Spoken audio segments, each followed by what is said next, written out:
നമസ്കാരം എല്ലാവർക്കും.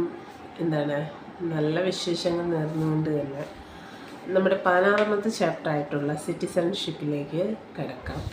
എന്താണ് സിറ്റിസൺഷിപ്പ് എന്ന് വെച്ച് കഴിഞ്ഞാൽ എന്താണ് പൗരത്വം. അപ്പം നമ്മുടെ +1 16ാമത്തെ ചാപ്റ്ററാണ് സിറ്റിസൺഷിപ്പ്. പൗരത്വത്തെ കുറിച്ചിട്ടാണ് പറയുന്നത്. അപ്പോൾ ഈ ചാപ്റ്ററിൽ നിന്ന് ചോദിക്കുന്നതെന്ന് വെച്ച് കഴിഞ്ഞാൽ സിറ്റിസൺഷിപ്പിൻ്റെ ക്രൈറ്റീരിയയെ കുറിച്ചിട്ടുള്ള കാര്യങ്ങളൊക്കെ എന്താണ് എക്സാമിന് ചോദിക്കുന്ന കാര്യങ്ങളാണെന്ന് പറയാം. എന്നാലും കുറേയേറെ കാര്യങ്ങൾ ഞാൻ പറഞ്ഞു പോകാം. അപ്പോൾ നമുക്ക് ചാപ്റ്ററിലേക്ക് കിടക്കാം. But the citizenship has been defined as full and equal membership of the citizens in a particular political communities. ഒരു രാഷ്ട്രീയ സമൂഹം നോക്കിക്കഴിഞ്ഞാൽ അവിടെ പൂർണ്ണമായിട്ടും തുല്യമായിട്ടുള്ള അംഗത്വത്തെയാണ് നമ്മൾ പൗരത്വം എന്ന പേരിൽ അറിയപ്പെടുന്നത്.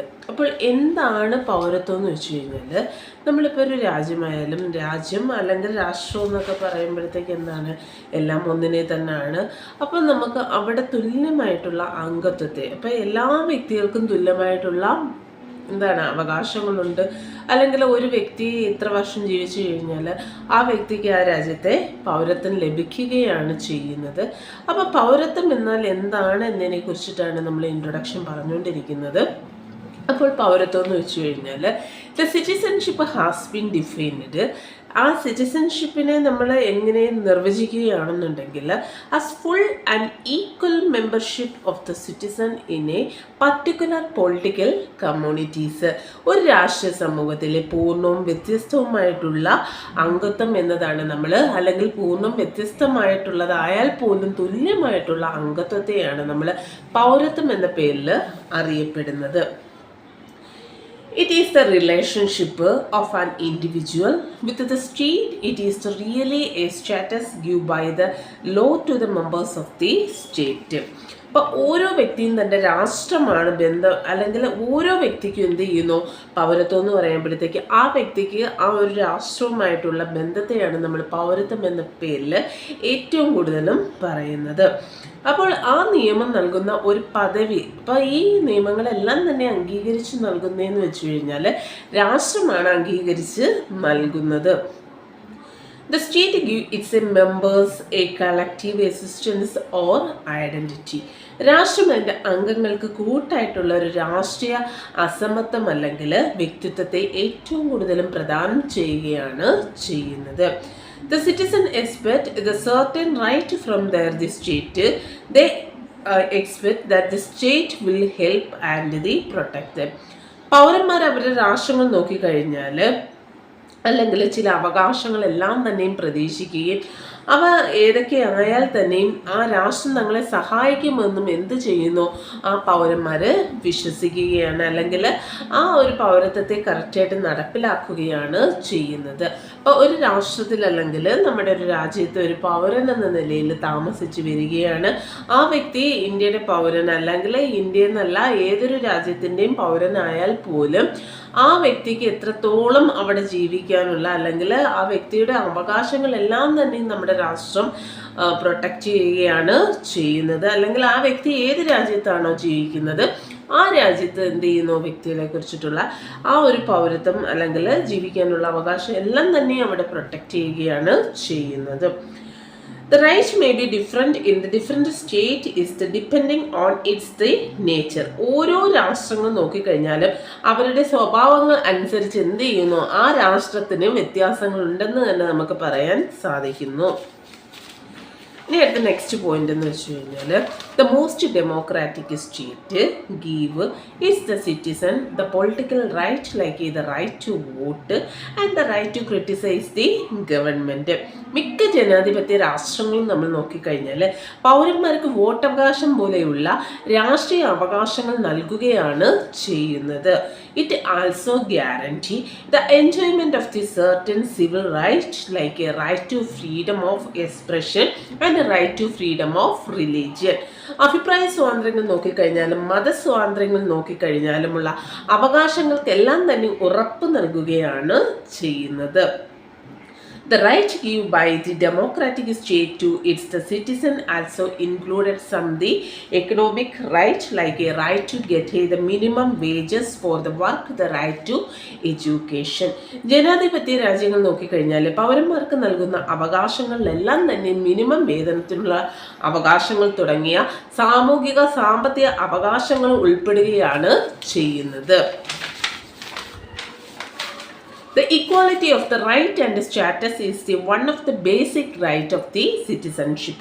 പൗരത്വത്തിന്റെ അടിസ്ഥാന അവകാശങ്ങളിലൊന്നാണ് അവകാശങ്ങളുടെ പദവിയിലുള്ള സമത്വം എന്ന വാക്കുകൊണ്ട് നമുക്ക് പറയാൻ സാധിക്കുന്നത്.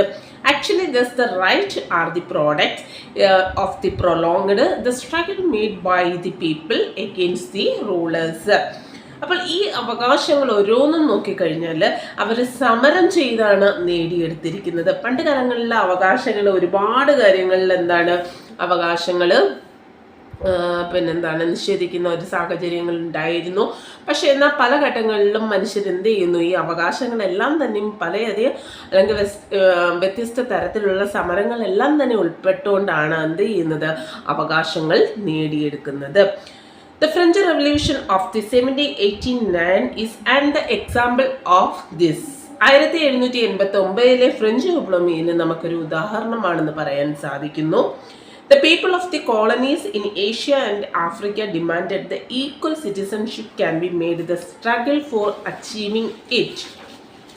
അപ്പം ഏഷ്യയിലും ആഫ്രിക്കയിലെയും കോളനികളിലെ ജനങ്ങൾക്ക് എന്ത് ചെയ്യുന്നു, തുല്യമായിട്ടുള്ള പൗരത്വം ആവശ്യപ്പെടുകയും അതിനായിട്ട് അവർ സമരം നടത്തുകയും ചെയ്തിരുന്ന ഒരു കാലഘട്ടം ഉണ്ടായിരുന്നു എന്ന് തന്നെ നമുക്ക് പറയാൻ പറ്റുന്നു. It is the fact that is to struggle to the achievement full membership and the equal membership that continue even now the several parts of the world. പൂർണ്ണ അംഗത്വങ്ങൾ അല്ലെങ്കിൽ തുല്യ അവകാശങ്ങൾ കൈവരിക്കുന്നതിനുള്ള എല്ലാ സമരങ്ങളും എന്ത് ചെയ്തിരുന്നു, ലോകത്തിൻ്റെ പല ഭാഗങ്ങളിൽ ഇപ്പോഴും തുടർന്നുകൊണ്ടിരിക്കുന്ന ഒരു അവസ്ഥയാണ് കണ്ടുകൊണ്ടിരിക്കുന്നത്. The women and the Dalit movements in India are the example of this.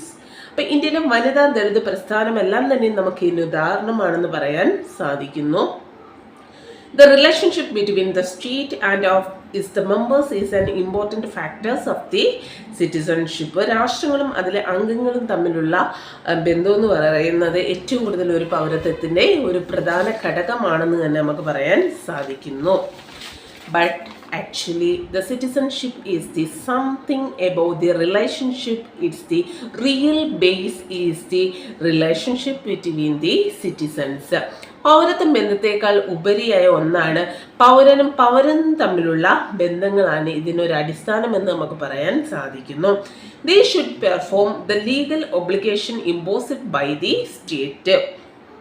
രാഷ്ട്രം അടിച്ചേൽപ്പിക്കുന്ന നിയമപരമായിട്ടുള്ള ചുമതലകൾ അവർ നിറവേറ്റുകയാണ് ചെയ്യുന്നത്.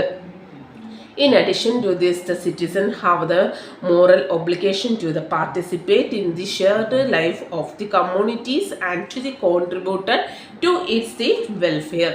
സമൂഹത്തിലെ പൗരന്മാരെ നോക്കിക്കഴിഞ്ഞാൽ നമ്മൾ പങ്കാളിയാകുവാനും ക്ഷേമത്തിൻ്റെ സംഭാവനകൾ നൽകുവാനുമുള്ള ധാർമ്മിക ചുമതലകളെല്ലാം തന്നെയും പൗരന്മാരിൽ ഉൾപ്പെടുത്തുകയാണ് ചെയ്യുന്നത്. അപ്പം നമ്മൾ ഇന്നത്തെ ഒരു സിറ്റിസൺഷിപ്പിന് എന്താണെന്നുള്ളതിനെ കുറിച്ചിട്ടുള്ള ഒരു ഇൻട്രൊഡക്ഷനാണ് പറഞ്ഞിരിക്കുന്നത്. മാക്സിമം പേരും ഈ പറഞ്ഞിരിക്കുന്ന കാര്യങ്ങളൊക്കെ ഒന്ന് അല്ലെങ്കിൽ +1 പഠിക്കുന്ന സ്റ്റുഡൻസ് ആയാൽ പോലും അവർക്ക് എന്താണ് പ്രധാനപ്പെട്ട പോയിന്റുകളെല്ലാം തന്നെ ഒന്ന് അടയാളപ്പെടുത്തി കഴിഞ്ഞാൽ നമുക്ക് പരീക്ഷയ്ക്ക് നല്ല മാർക്ക് സ്കോർ ചെയ്യാനായിട്ട് പറ്റുന്ന ഒന്നാണ്. അപ്പം നിങ്ങൾ എല്ലാവരും എന്താണ് ഇത് കണ്ടുകൊണ്ടിരിക്കുന്നവരൊക്കെ ഏകദേശം നമ്മളെ ഒരുപാട് ഇപ്പോൾ ഒരുപാട് പേര് സപ്പോർട്ട് ചെയ്യുന്നവരുണ്ട്. അപ്പോൾ ഇത് കണ്ടുകൊണ്ടിരിക്കുന്നവർ സപ്പോർട്ട് ചെയ്യുക, സബ്സ്ക്രൈബ് ചെയ്യുക, ലൈക്ക് ചെയ്യുക, ഷെയർ ചെയ്യുക ഒക്കെ പറഞ്ഞുകൊണ്ട് ഞാൻ എന്ത് ചെയ്യുന്നു, എൻ്റെ ഈ ഒരു ക്ലാസ് അല്ലെങ്കിൽ സിറ്റിസൺഷിപ്പിൻ്റെ ഇൻട്രൊഡക്ഷൻ ഞാനിവിടെ വൈൻഡപ്പ് ചെയ്യുകയാണ്. അപ്പോൾ ഇനി അടുത്ത ക്ലാസ്സിൽ നമുക്ക് കാണാം. അതുവരെയും ഓക്കെ, ബൈ.